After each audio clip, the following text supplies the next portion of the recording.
Hey guys, it's Tazwhole here, Tazwhole Tubcast. Now I'm here with Get Off My Lawn! Records. Yep, Get Off My Lawn. Get Off My Lawn Records. Yep. Sorry, I had to do that because I'm like, Get Off My Lawn! Records. How you doing? I'm tired. I've been making discs. We do everything in house. It's real DIY, real punk rock, and okay, it's a lot of work. So where are you hailing from, or where are you from? I'm in the suburbs of Austin, Texas, in a little town called Manor. Oh. They pronounce it Manor. It's spelled Manor, but it's Manor to us. It's a nice town. I like it. Fun fact: What's Eating Gilbert Grape was filmed here. Oh, was it? Yep, the water tower. That's my mind is blown now. My mind is like. Yeah. So are you on YouTube or Twitch? I don't know how to do the Twitch. I do quite a bit of YouTube content. I've been doing YouTube for 11 years now. That's real. That's impressive. So yeah. in that 11 years, what things have you made mistakes in that you've actually got over the mistakes of doing? Well, I make mistakes every day, right? Like that's how we make our content better. Is we make mistakes, we recognize mistakes, and then we improve them for next time. One of my earliest problems we had on YouTube back in 2006 was you couldn't put ads on it, and you had I think it was a 10-minute upload limit. So at the time, I was calling it instead of Get Off My Lawn Records, it was Left Nut Records. Real safe for work, I know. So I was really good about like branding all of my videos. Like I had a video go to 100,000 views just because like I was the only guy on YouTube explaining how a compressor works. So I was really good about branding it, but I didn't have like a website ready to go. What was that video you were I know we've talked off screen, guys, but I'm saying, what was that video where you were explaining this one thing, how it does, but you never really showed, like, actually gave a recording? Never had like an actual audio thing of what it sound like, but you actually were talking about it. Right. I gave a 10-minute presentation on the functions of a compressor and how they affect the audio, and I mispronounced the word attenuate. Aren't you working on a book too?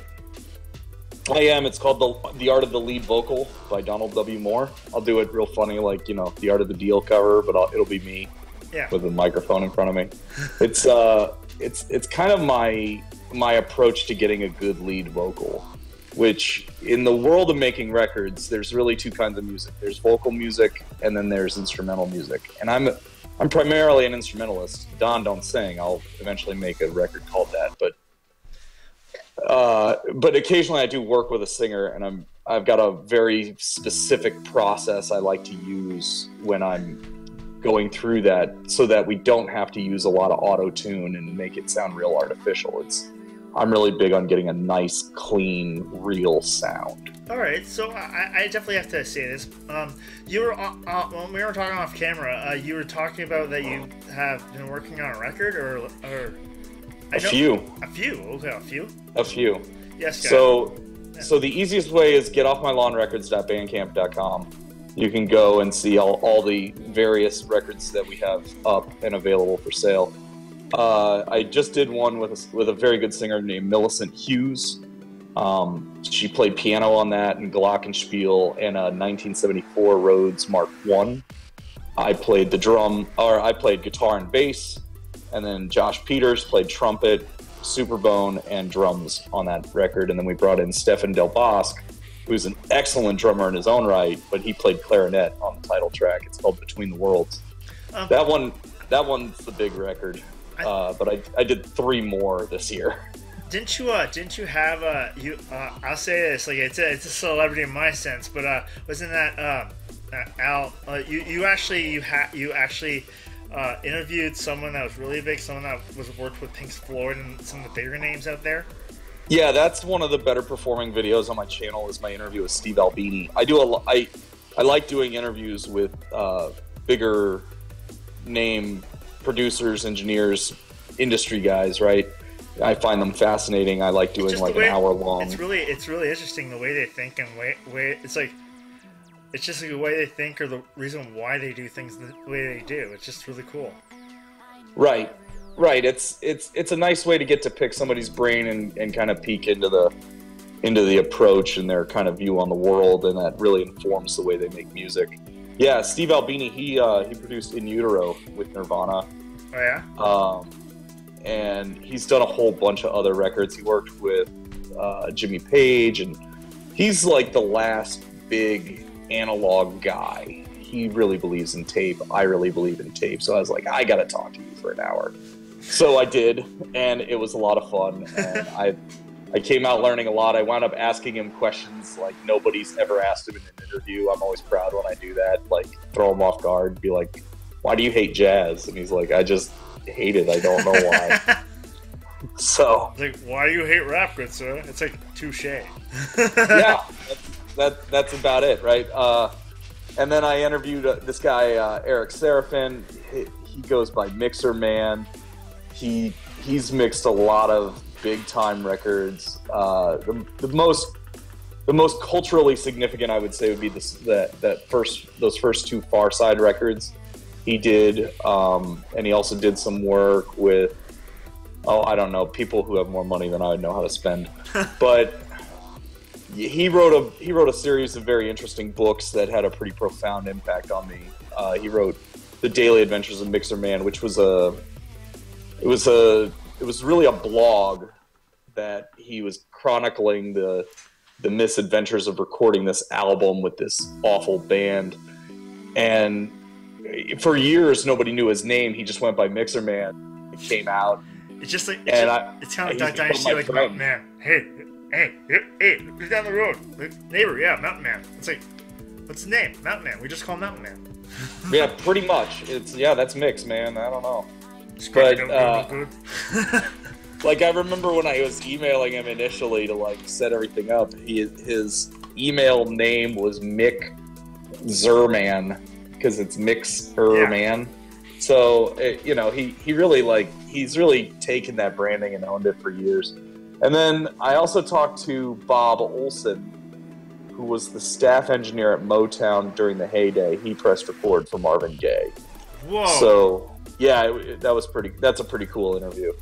So I try to talk to interesting people. My podcast has got put on hold while I produced 4 records and a live DVD and had my first son, had my first child. So my YouTube channel's a little dormant, but I've been putting some more content back out there now that I've got things being released and hitting the market. So I've been putting out more music content and less podcasts. I'll get back to the podcasting though. I'm gonna start playing Rocket League.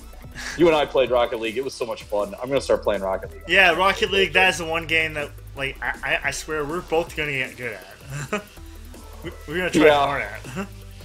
I just got to figure out how to hit the ball while it's in the air. That's like the goal. Like I've got the rest of it kind of together, but I'm not able to hit the ball cleanly every time. But you work at it. You work at it. Rocket League is like playing guitar. You just gotta suck at it for years and years. It's just like you don't suck. And also, it's just like I'll say it. There's many things in life. I'll say this. Like that was just gonna go my next question. Like any wisdom or advice that you like to give to other YouTubers out there, or people that are musicians, people that get into it. And what's your word of advice? I was gonna say that's a good way to say off. Like, you know what?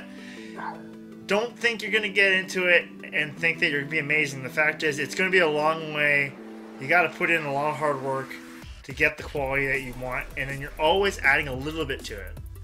Always, just a little bit at a time, right? So every time you do it, like I said earlier, you find the problem, you recognize the problem, and you fix it the next time, and over time it gets better.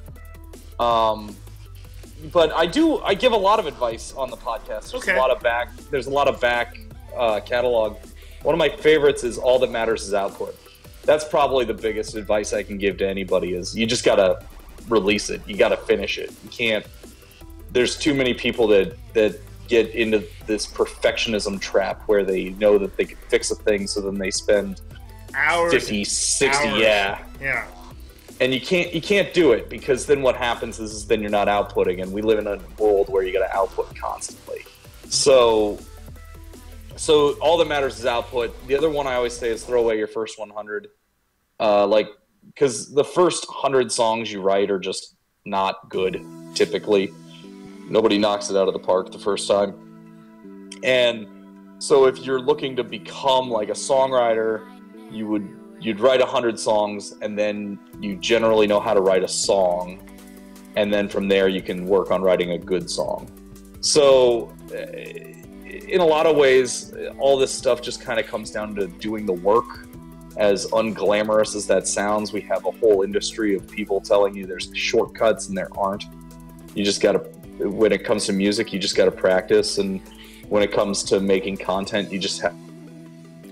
Not to bash any of those people on YouTube, but I'll say that they're actually, like, when you got a niche or you have something going for you, stick with it and then develop it. It's the fact is, it might not be for you or be for everyone, but I'll say that if it's yours and you are really good at it, stick with it and get better at it.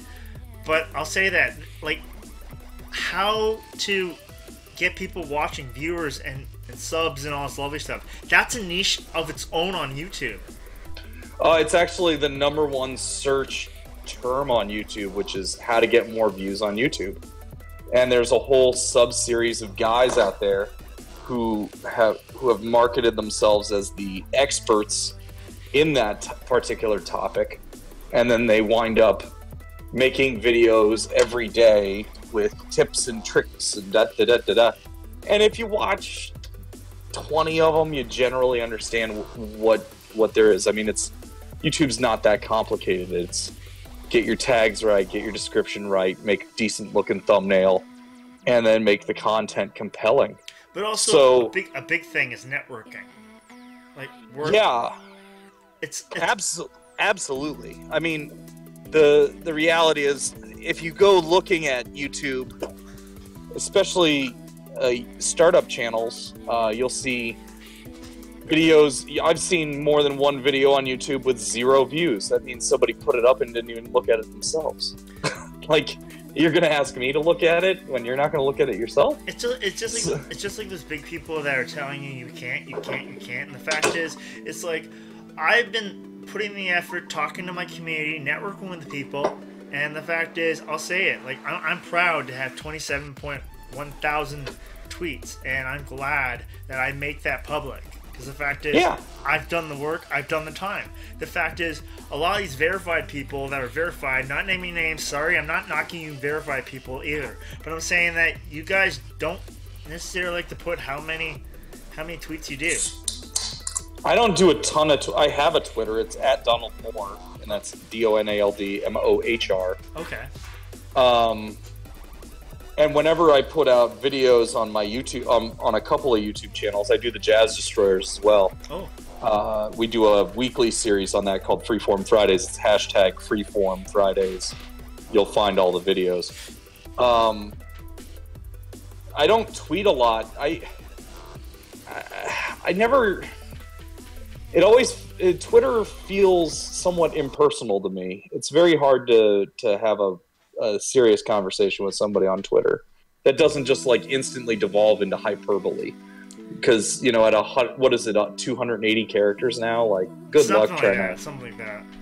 There's no room for nuance. That's what bothers me about Twitter. But hey, man, everybody's got their thing, and I got big on, well, Google Plus, right? So when Google Plus was kind of new and hip, I was kind of making some waves on that. But, like, these social networks, they come and they go, and as long as there's a way to distribute the content, that's really all that matters, right? Yeah. It's distributing the content to the people, to your audience, to the community. If you actually make the effort and actually talk to your community or take feedback, or even, hey, I'm glad, true story, okay, guys, like, I've already talked to Get Off My Lawn Records. I talked to him a while back ago, but yeah, he helped me. I'm glad that he actually posted a comment on one of my videos about my audio. Now you're clipping, bro. You're clipping. I'm clipping, bro. I'm clipping. But I'm glad that you did tell me about that piece of equipment that could help me out, because slowly, I'm working on myself. And trust me, you were out there when I actually got it out of the box, and you know what? For 3 hours. It drove me crazy. And we were working on it, but he stuck it out for 3 hours, so trust me. I'm learning from you as well, so also take constructive criticism, but be prepared to learn from as well, because I don't know everything. Like, you know more about music than I do, and hey, you got a record. You do know more than me. I'm like, yeah, I think you know something, so we gotta stop looking at people like they don't know anything, but there's always people that might be good at one thing, but they might be amazing at something else. Yeah, that's certainly pretty common. That's pretty... and there's this thing in business called the Peter Principle. Oh. Have you ever heard this one? No. So, it's the idea that in an office setting, you will simply rise to your own level of self-incompetence. So, if you're answering the phones and you're really good at answering the phones, they say, hey, you're really good at answering the phones. Let's have you try doing some accounting. And then you do the little accounting, and they go, hey, you're really good at accounting. Let's have you try and do sales. And then it turns out you're not so good at sales. And all of a sudden, now your career kind of stalled because maybe you're okay at it, but you're not the superstar you were at answering the phone or accounting. Yeah, everyone's good at something.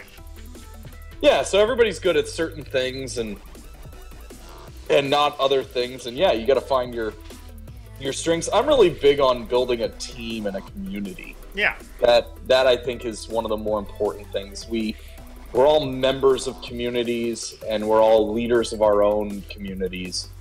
And recognizing that is important, because an untended community is a community that doesn't grow. So YouTube is great for fostering community because we have the comment section, as hyperbolic as that can get sometimes.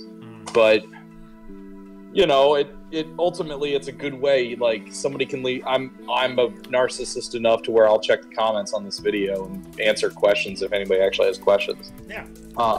But, you know, then what happens is it's kind of cool. Then, like, you're talking to me right now. Your audience is listening to me talk to you. But what's great about the internet is all of a sudden we can talk to each other as well. Now, keep in mind, I have a record label, so eventually I will suggest that you buy a record from Get Off My Lawn Records.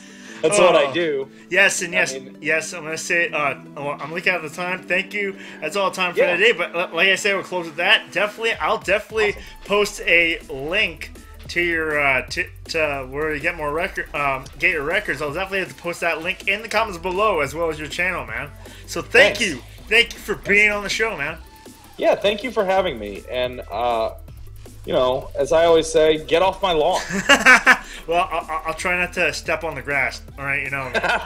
It's like going to a golf course. It's like, yeah, get off your lawn. You know what? The lawn is a lie. You know what? The lawn is a lie. Come on, it's not grass. You know, I'm just kidding. Anyways, but thank you for being on the show, man. Thank you again.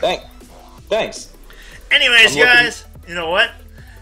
That's Get Off My Lawn Records. I'm gonna have his links in the comments below. Do check him out and check out his music, man.